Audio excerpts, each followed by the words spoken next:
Hello, everybody. This is Sandra Pelly, the Sandini, the keeper of the inner dragon flame and the galactic shaman. I am very excited about our guest today with Alan Tutt. He is a really, really remarkable human being, and he brings together inspirational thought leaders who want to shine bright consistently, all of those things with ease. Hi, Alan. You want to just maybe give us a little blurb about what exactly that means for the listeners? Uh, yeah, what that means is that we all have a light within us. We all have some gift to share with the world.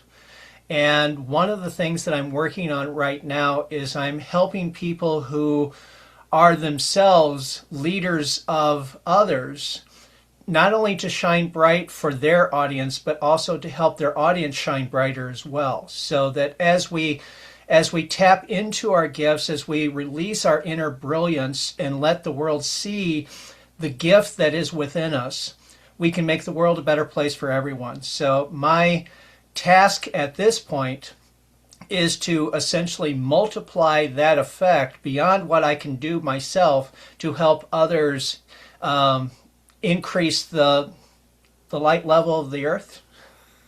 I love that. The bandwidth is what I heard. Oh, that's awesome. I actually have a couple questions. I'm going to share my screen with us here, and I'm going to let you know that this is around the workings that I do, which is around the four aspects, which is emotional, physical, spiritual, and self-identity. And so I've created a few questions. Okay, looks a little different, so this is going to be fun. Yeah, It's always fun. So, it is. What song captures your emotional landscape right now? okay, I'm going to interpret that as a more general, not just this exact moment, but in this general time period. Uh, what song captures the energy of where I'm at right now? There's a song coming to mind. I don't see how it fits, but it's a song that my wife's band recently started playing. It. They added it to their set list, and it's called My Boogie Shoes. And it's really just about getting up and dancing. So that, I guess that does fit because I'm feeling enthusiastic. I'm feeling like I'm having fun. So you can call that dancing. I love the energy of that. One did come up for me. This is your spot though, and I just feel it, kind of feeling the energy and what it is. It too is about getting up and shining and being yourself without saying the name of the title. I love that. I really feel Sure. that for you, Alan. So the second question is in the physical area. Okay.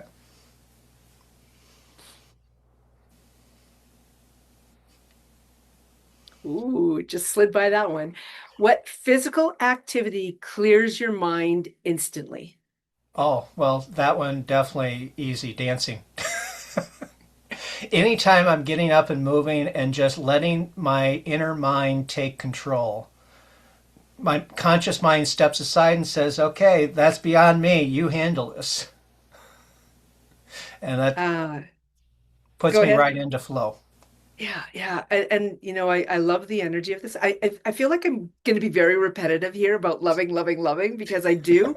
And I want everybody to hear what is being said by yourself because it is a simple thing. It's not like, oh, I need to go do this. Oh, I need to go do that. This is something that you naturally are doing on a day-to-day basis or whenever the whim arises. And I think that's really Yeah, I important mean, for people you to can be understand. sitting in the middle of everything and say, okay, I'm sitting down, but I'm going to be dancing. So, hey, let's just go with it. I know. I'm a dancer myself. I think we've had this conversation before. In fact, you sent me a beautiful video of yourself, which really helped me through a really difficult period of my life when I was unable to dance. So, sharing that joy is so beautiful. And I do the same thing. I go out and I'm dancing in grocery store aisles. If there's a good song on, I'm boogieing to it, right? Yeah, just, yeah, we're in it. Yeah. Yeah, I love that. Okay, so the spiritual aspect of things. Okay.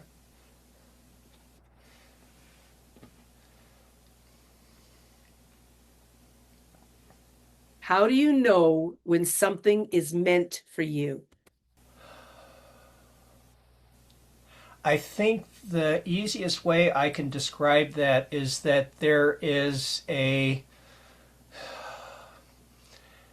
feeling that is centered more in my gut than anything else that just resonates, and it resonates to a particular frequency that I have learned to recognize as acceptance, as a feeling of truth.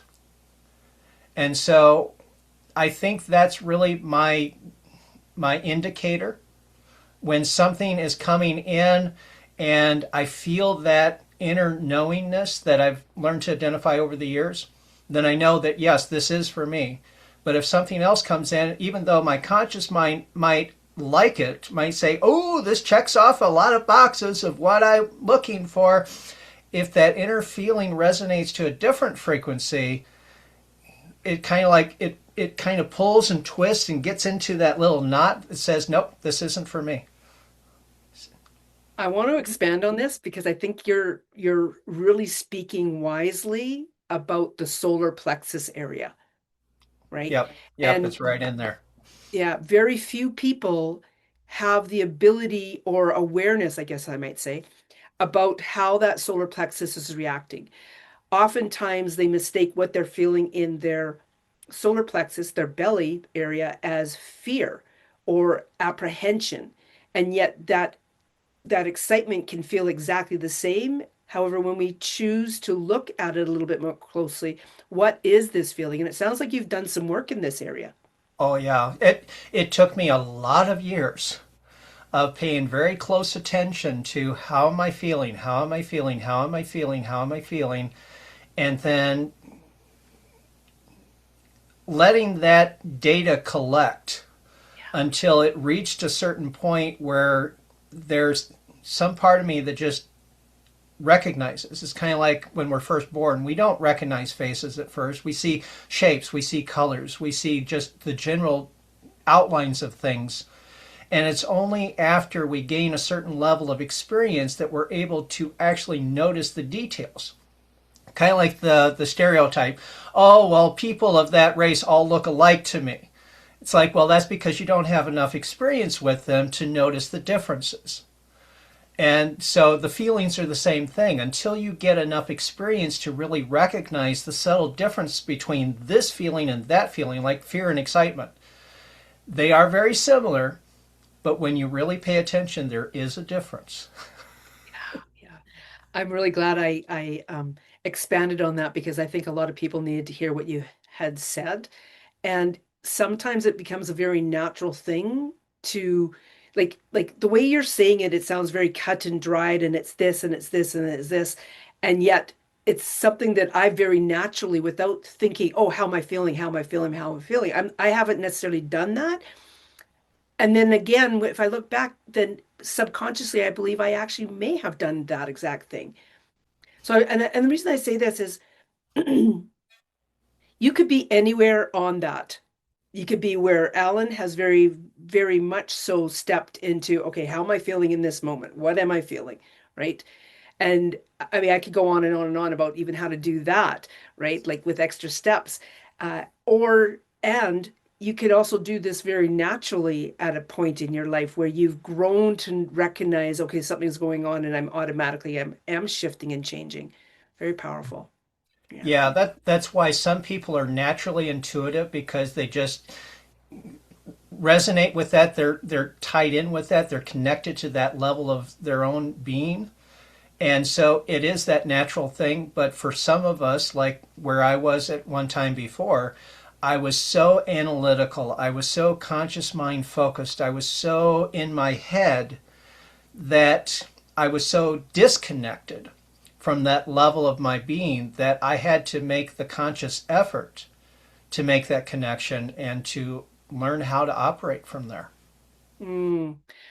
I would highly recommend that if you are listening to this and you hear yourself in what Alan has just said, take a moment to go back and listen to what he's just said about this piece. this whole spiritual question, because it will be a beautiful pathway to begin your own journey or to assist you on your journey wherever you're at right now. That was very powerful, Alan. Thank Yeah, you. yeah. We're at our final question, unbelievably already. Yeah, these things go a little too quickly, but They okay. do, don't they? Yeah.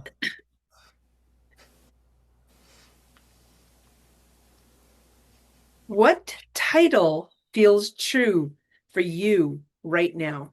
Okay, title as in a label for myself. I was kind of thinking something along this line earlier today that my self identity has changed over the years. And it goes right back into what we were just talking about conscious mind focus and getting into the feeling aspect of things. It used to be that I considered myself a very logical, analytical person, and that I wanted to be more artistic. I wanted to have that creative freedom, but I felt like, well, that's just not me. That's not who I am. And yet, after a period of time working through getting that connection to that intuitive side, getting connection to the creative side that we all do have, it is there for everyone. I have learned to start to see myself as an artist. And so, as far as a title, we played with this idea before. I could say I'm a mind power artist because I help people reshape the power of their mind so that they can direct it in ways that is more beneficial to them and produces the outcome that they would like. My business name is called Power Keys Publishing, and it refers to unlocking the power of your mind. So a title that I've kind of played with in the past is the Power Keys Artist, because the art of unlocking the power of your mind. I I'm gonna say it again. This is so powerful. You know, you've been in the business of having a business or recognizing your own journey through life, if you will. And I imagine there's something that's really quite obvious that has come throughout that. And let me explain it from my first person view here. I've really noticed when I go back and I look at old videos of myself that I'm Sandra Pelle da Sandini, and then I say something about what I am next. And it has evolved and evolved and evolved. And now I'm getting to the point where, okay, you know what? From now on, I'm only going to say Sandra Pelle da Sandini on some cases, right? Because if it depends on where they're sitting. But really, really honoring each of those things that I have been throughout the whole journey and giving myself the allowance to be whatever I am in that journey. Mm-hmm. Very powerful. I am what I am, Yeah, whatever it yeah. happens to be in the moment. Yeah, exactly. Hey, Yeah. uh, the whole reason we got together, and I failed to mention that at the beginning of this, was because we are doing the gift giveaway, the spring equinox gift giveaway, and it is about growth and motion. So when you think about growth and motion, what comes to mind? First of all, first person for yourself, and then ripple it out, please. Okay, growth in motion. Well, the fact that growth is always happening, it is a constant, and it is a sense of motion for one step at a time, growing from what you had been into what you can be.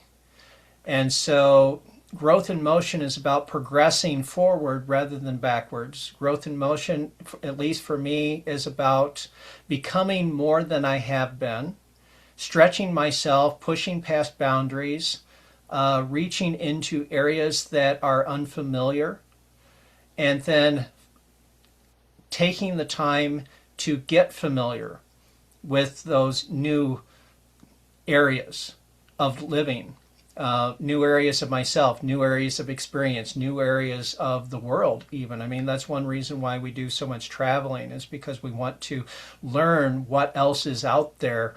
And through that learning, we take some of that into ourselves And that's one of the ways that we grow as a person because we start to realize that, oh, I thought everyone did things this way and these people are doing it this other way. Huh, I wonder why. And then you start to think and it just starts blossoming and you never know where it's going to lead you. I'm just feeling into the energy of the power of who you are. And I've known you for a while now. And I love sitting in a room with you and having conversations because you make me think a little bit more analytically for myself. I'm the exact opposite of you, I believe, truly. Like I'm the visionary who's kind of like all over the place. I ground in and I walk the path and recognize the stability in finding each of those steps that gets me in the direction that I'm going. However, my thinking is, yeah, and not to say that yours is not visionary. Okay, I want to be clear on that. We're definitely two different ways of thinking, and that's why I love having you come and speak in my arena, I guess, if you will. And with the gift giveaway, you have two beautiful gifts. We're not going to go into great detail about them right now. One is channeling your authentic self. And I think that is so powerful because you've really spoken a lot today about who you authentically are and really recognizing that and recognizing the steps that you've taken along the way. And then you also have a VIP gift available to the VIP audience, and that's the Starburst Activation Session, which just really sounds kind of fascinating to me. I'm really looking forward to finding out a lot more about that. You'll be able to, when you sign up for the gift giveaway, you'll be able to find out a little bit more details about both of these. In the meantime, Alan, again, this is just really, really magical. I love speaking with you, and I'm feeling the energy of how magical you are being a part of the spring equinox gift giveaway, the growth emotion. Any last words? I just want to say I truly appreciate your role in this and bringing me in so that I have this opportunity to share what I have within myself. I enjoy what I get from you as well. So, like you said, it is definitely an exchange here. I'm getting just as much as you are, and I'm sure that it's going far beyond what I can see. And so, yeah, I truly appreciate this, and I'm having a ball. So I'm ready to continue. Right on. Okay, we'll see everybody at the gift giveaway in March, March 17th to 25th. Bye.